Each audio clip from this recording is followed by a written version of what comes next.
aramızda bir näçe ýigitlerin ýaşlygyndan höwesi ya uçak dolandırmak ya vertolyot dolandırmak ýaly höwesleri var.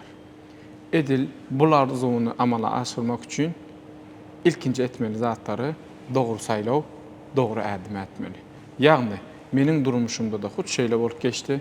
Ýöne men uçak dolandyryp bilmesem de, vertolyot ulanyp bilmesem de durmuşda öz arzumy şu kiçiräjik drone esasında amala aşyryp bildim.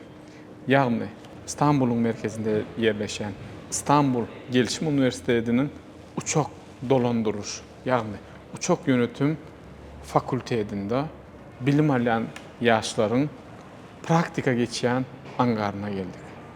Eğer senem şu zatları makul bilýän bolsaň, kommentariyada öz pikirini galdyr. Biz size bundan sonraki videomuzda İstanbul Gelişim Üniversitesi'nin uçak angarında nämeler edilýänligi hakynda size dolu ve dogry maglumat bermekçi.